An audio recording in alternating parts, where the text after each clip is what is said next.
गांव में कंगाली से तंग आकर राइस्टार और उसकी पत्नी पायल ने अपना खेत बेच दिया और उससे मिले 20,000 रुपए एक बैग में भरकर शहर की ओर चल दिए।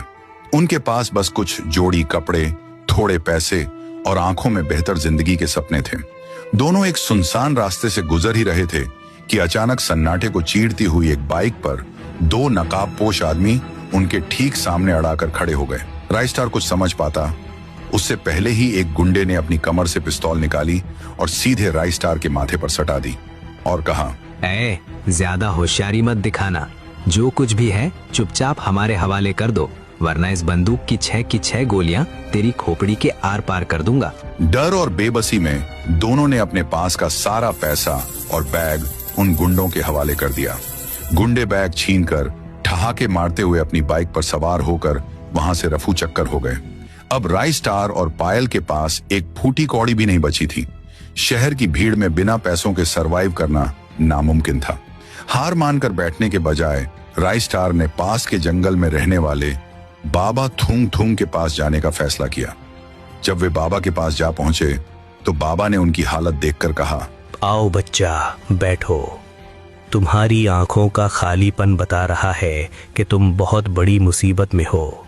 क्या हुआ तुम्हारे साथ? राइस्टार की आंखों से आंसू छलक पड़े। उसने रोते हुए कहा, बाबा, किस्मत ने हमें कहीं का नहीं छोड़ा। गांव में बारिश नहीं हुई तो खेत बेचना पड़ा। सोचा था शहर जाके कोई छोटा मोटा रोजगार शुरू करेंगे, पर रास्ते में डाकुओं ने हमें लूट लिया। अब हमारे पास ना घर है, ना काम और ना ही 1 रुपया। हम भूखे मर जाएंगे बाबा, कुछ चमत्कार करो। बाबा ने एक लंबी और गहरी सांस ली और धीमे स्वर में बोले, देखो बेटा, मैं कोई जादूगर नहीं हूं जो मिट्टी को सोना बना दूं। मैं पैसों के मामले में तुम्हारी सीधी मदद नहीं कर सकता, लेकिन तुम्हें एक रास्ता दिखा सकता हूं। बाबा ने आगे कहा, यहाँ शहर में एक शख्स है, ठाकुर प्रताप सिंह। वो जरूरतमंदों को किश्तों पर पैसे देता है। तुम उसके पास जाओ, अपनी परेशानी बताओ, वो तुम्हें पैसे दे देगा, जिससे तुम अपना काम शुरू कर सकते हो और धीरे धीरे उसे लौटा देना। वही तुम्हारी आखिरी उम्मीद है। राइस्टार और पायल भारी मन से ठाकुर प्रताप सिंह की आलीशान हवेली की ओर चल दिए। हवेली पर गार्ड्स खड़े थे। सामने ठाकुर प्रताप सिंह खड़ा था, जिसके इर्द गिर्द हथियारों से लैस बॉडीगार्ड्स का पहरा था। राइस्टार ठाकुर के सामने आया। राइस्टार हाथ जोड़कर रोते हुए गिड़गिड़ाने लगा, ठाकुर साहब की जय हो। ठाकुर साहब, मैंने शहर में आपके चर्चे सुने हैं कि आप गरीबों के मसीहा हैं और लोगों की मदद करते हैं। हम पर बहुत बड़ी मुसीबत आन पड़ी है, हमारी मदद कर दीजिए। साहब, हमें शहर में छोटा सा रोजगार शुरू करने के लिए कुछ पैसे किश्तों पर दे दीजिए। मैं दिन रात मेहनत करूंगा और पाई पाई ब्याज समेत लौटा दूंगा। ठाकुर बोला, ठीक है, मैं तुम्हें 15,000 रुपए तो दे दूंगा, लेकिन मेरा एक नियम है, बिना किसी कीमती चीज को गिरवी रखे मैं फूटी कौड़ी भी उधार नहीं देता। तुम्हारा क्या भरोसा कि तुम पैसे लेकर भाग जाओगे? लाओ, कोई कीमती चीज मेरे पास गिरवी रख दो। ये सुनकर राइस्टार ने दबी आवाज में कहा, लेकिन साहब, हमारे पास तो अब कुछ बचा ही नहीं है। रास्ते में गुंडों ने सब लूट लिया। मेरे पास ऐसी कोई कीमती चीज नहीं है जिसकी कीमत 15,000 हो। मैं क्या करूं? ठाकुर अचानक गरज कर उठा और चिल्लाया, क्या करूं मतलब? अगर गिरवी रखने के लिए कुछ नहीं है तो यहाँ वक्त बर्बाद करने क्यों आए हो? निकलो यहाँ से, मुझे धंधा करना आता है, दान पुण्य नहीं। राइस्टार ने एक नजर अपनी पत्नी पायल पर डाली। पायल दिखने में सुंदर थी और इस वक्त वही उसके पास सबसे कीमती थी। राइस्टार ने हकलाते हुए कहा, ठाकुर साहब रुकिए, मेरे पास एक कीमती चीज है, मेरी पत्नी पायल। यही मेरी सबसे कीमती पूंजी है। जब तक मैं अपना बिजनेस जमा कर आपके पैसे ब्याज समेत नहीं लौटा देता, तब तक आप मेरी बीवी को अपनी हवेली में गिरवी रख लीजिए। जैसे ही मैं पैसे चुकाऊंगा, इसे वापस ले जाऊंगा। जैसे ही राइस्टार ने पायल को गिरवी रखने की बात कही, ठाकुर प्रताप सिंह की आंखों में एक दरिंदगी वाली चमक आ गई। उसने पायल को ऊपर से नीचे तक देखा। उसका जवान चेहरा और निखरा हुआ बदन ठाकुर के मन में बस गया। ठाकुर के चेहरे पर एक कमीनी मुस्कान आई। उसने तुरंत 15,000 रुपए निकाले और राइस्टार को दे दिए। पैसे हाथ में आते ही राइस्टार बिना पीछे मुड़े हवेली से बाहर भाग गया। पायल पीछे से रोती रही, गिड़गिड़ाती रही, मुझे यहाँ अकेले मत छोड़ो। पर गरीबी के डर ने राइस्टार को अंधा कर दिया था। रात गहराते ही हवेली में सन्नाटा छा गया। ठाकुर शराब के नशे में चूर होकर अपनी कुर्सी से उठा और बंगले के अंदर चला गया। अंदर आया पर वह अपने कमरे में नहीं गया। वह दबे पांव सीढ़ियां चढ़कर उस कमरे की ओर बढ़ा जहां पायल सो रही थी। कमरे के अंदर पहुंचते ही वह पायल के सोते हुए बदन को गंदी नजरों से ताड़ने लगा और अश्लील इशारे करने लगा। आहट पाकर पायल की अचानक नींद खुल गई। सामने बूढ़े ठाकुर को इस हाल में देखकर वह सहम गई और गुस्से में चिल्लाई, ए बूढ़े, तेरी हिम्मत कैसे हुई मेरे कमरे में आने की? शर्म नहीं आती मुझे इस तरह ताड़ते हुए? निकल यहाँ से, वरना चप्पल से मारूंगी कमीने कहीं के। ठाकुर जोर से हंसा और बोला, अरे छमिया, इतना गर्म क्यों हो रही है? तेरे मर्द ने तुझे मुफ्त में यहाँ नहीं छोड़ा है। जिस काम के लिए तुझे गिरवी रखा है वो तो करने दे। इसी दिन के लिए तो तुझे यहाँ रखा है। हाय रे मेरी जानम। ये कहते ही दरिंदा ठाकुर पायल के मखमली बदन पर टूट पड़ा। आह, बचाओ, छोड़ मुझे कुत्ते, कोई है? बचाओ। लेकिन उसकी आवाज सुनने वाला कोई नहीं था। हवेली के नीचे खड़े 2 गार्ड्स ये चीखें सुनकर आपस में हंसने लगे। रमेश, लगता है आज सेठ जी बड़े मूड में हैं। बुढ़ापे में भी बड़ी पावर आ गई है आज तो। दूसरी तरफ दुनिया से बेखबर राइस्टार ने उन 15,000 से सब्जियां खरीदी और एक ठेला लगाया। सुबह होते ही वह गलियों में आवाजें लगाने लगा, भिंडी लो 7 रुपए पाव, ताजी गोभी लो, टमाटर ले लो भाभीओ। राइस्टार की मेहनत रंग लाई। उसकी सब्जियां इतनी ताजी थीं कि लोग उसे हाथों हाथ खरीदने लगे। 3 दिन तक उसने दिन रात एक कर दिया। न ठीक से सोया न खाया, बस एक ही धुन थी, पैसे जमा करना और पायल को छुड़ाना। 3 दिन की कड़ी मेहनत के बाद उसने 15,000 रुपए और ऊपर का ब्याज जोड़ लिया। वह भागता हुआ ठाकुर की हवेली पहुंचा। ठाकुर अपनी उसी गद्दी पर बैठा था। राइस्टार ने पैसों को ठाकुर को दे दिया और हाँफते हुए बोला, ठाकुर साहब, मेरा हिसाब पूरा हुआ। अब मेरी बीवी पायल को वापस बुला दीजिए, हमें घर जाना है। ठाकुर ने एक लंबी सांस ली और बोला, अरे राइस्टार, मैं तुम्हें कैसे बताऊं? कल रात अचानक तुम्हारी बीवी पायल की तबीयत बहुत खराब हो गई। उसकी हालत देखकर मैंने उसे तुरंत शहर के बड़े अस्पताल में भर्ती कराया। डॉक्टरों ने ऑपरेशन भी किया, पर किस्मत को कुछ और ही मंजूर था। पायल बच नहीं पाई, वो मर गई। मुझे भी बहुत बुरा लग रहा है। बेचारी बहुत अच्छी औरत थी, पर अब मैं क्या कर सकता हूँ? मौत पर किसी का जोर नहीं चलता। यह सुनते ही राइस्टार के पैरों तले जमीन खिसक गई। उसे ऐसा लगा जैसे किसी ने उसके सीने में खंजर घोंप दिया हो। लेकिन तभी उसने ठाकुर की आंखों में गौर से देखा। ठाकुर के शब्दों में दुख था, पर उसके चेहरे के कोने में एक दबी हुई कमीनी मुस्कान अभी भी तैर रही थी। राइस्टार का दिल चिल्ला चिल्ला कर कह रहा था कि ठाकुर सफेद झूठ बोल रहा है। राइस्टार वहां एक पल भी नहीं रुका। वह बिना कुछ बोले फटी हुई आंखों और उदास दिल के साथ हवेली से बाहर निकल आया। वह सीधा दौड़ता हुआ जंगल की ओर भागा, जहां बाबा थूम थूम बैठते थे। राइस्टार ने बाबा के चरणों में गिरकर रोते हुए पूरी बात बताई। बाबा, मैं तो लुट गया। मैंने अपना सब कुछ दांव पर लगा दिया था। ठाकुर कह रहा है कि पायल मर गई, पर मेरा दिल ये मानने को तैयार नहीं है। बाबा, क्या मेरी पायल सच में चली गई? मेरी मदद करो, मैं क्या करूं? बाबा थूम थूम गंभीर आवाज में बोले, धीरज रख बच्चा, वो ठाकुर तुझसे झूठ बोल रहा है। तेरी बीवी पायल मरी नहीं है, वो उसी हवेली के किसी अंधेरे कोने में कैद है। वो दरिंदा उसे अपने पास ही रखना चाहता है, इसलिए उसने ये मौत का जाल बुना है। वो अभी भी जिंदा है। बाबा ने आगे मशवरा दिया, सुनो, अकेले तुम उस ताकतवर ठाकुर का मुकाबला नहीं कर पाओगे। तुम सीधे जाओ और गांव में एक सभा बुलाओ। ये सारी बात सरपंच को बताओ। सरपंच नेक आदमी है, वही अपनी पंचायत की ताकत से तुम्हारी पत्नी को उस भेड़िए के चंगुल से छुड़ा सकता है।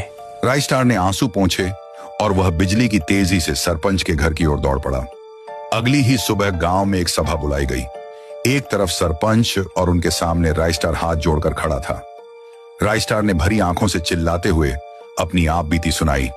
सरपंच साहब, मुझ जैसा बदनसीब कोई नहीं होगा जिसने अपनी बीवी को गिरवी रखा, पर मेरी मजबूरी का फायदा उठाकर उस ठाकुर ने उसे हड़प लिया है। मैंने पाई पाई चुका दी, पर वो अब कहता है कि पायल मर चुकी है। सरपंच साहब, मेरी पत्नी जिंदा है, मुझे यकीन है। आप ही मेरी आखिरी उम्मीद है, मेरी मदद कीजिए। सरपंच ने गहरी सोच के बाद आदेश दिया, ठीक है राइस्टार, धीरज रखो। कानून सबके लिए बराबर है। कल सुबह ठाकुर को यहाँ हाजिर किया जाए, फैसला सबके सामने होगा। अगले दिन सुबह होते ही पंचायत फिर बैठी। इस बार वहां ठाकुर प्रताप सिंह अपने बॉडीगार्ड्स के साथ पूरे रोब में पहुंचा। सरपंच ने कड़क आवाज में पूछा, ठाकुर, राइस्टार का इल्जाम है कि तुमने इसकी बीवी को दबा रखा है। और झूठ बोल रहे हो कि वो मर गई। क्या सफाई है तुम्हारी? ठाकुर ने बड़े ही मासूम और चालाकी भरे लहजे में जवाब दिया। सरपंच जी, मैं कोई अपराधी नहीं हूँ। ये लड़का मेरे पास रोता हुआ आया था। मैंने तरस खाकर इसे 15,000 रुपए दिए। इसकी बीवी यहाँ रही, पर उसकी किस्मत ही खराब थी। अचानक उसे ऐसी जानलेवा बीमारी हुई कि बड़े बड़े डॉक्टर भी हाथ खड़े कर दिए। हमने पानी की तरह पैसा बहाया, उसका ऑपरेशन करवाया, पर वो चल बसी। अब आप ही बताइए, मौत पर किसका जोर है? मैं इसे जिंदा कहाँ से कर दूं? सरपंच की आंखों में शक था। ठाकुर, पंचायत सिर्फ बातों पर यकीन नहीं करती। अगर पायल मरी है तो क्या तुम्हारे पास इसका कोई सबूत या गवाह है? ठाकुर के चेहरे पर एक कुटिल मुस्कान आई। वह बोला, जी हाँ सरपंच जी, गवाह भी हैं और सबूत भी।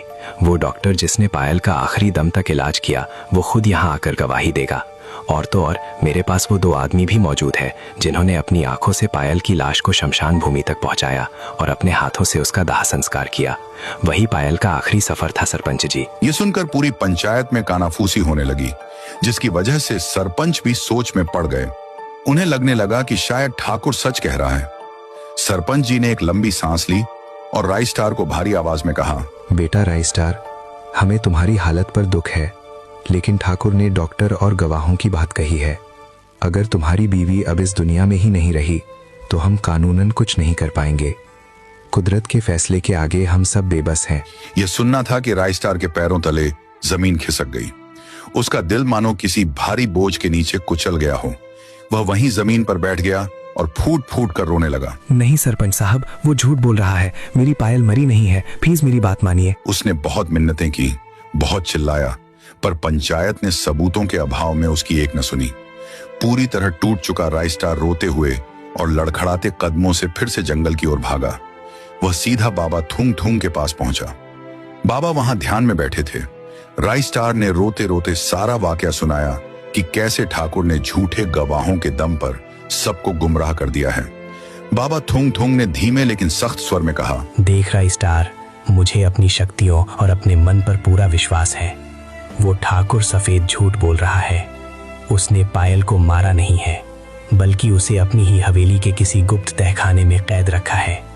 वो गवाह और डॉक्टर सब बिके हुए हैं। तू अभी सरपंच के पास जा, उनसे कहे कि थूम थूम बाबा ने एक विनती की है।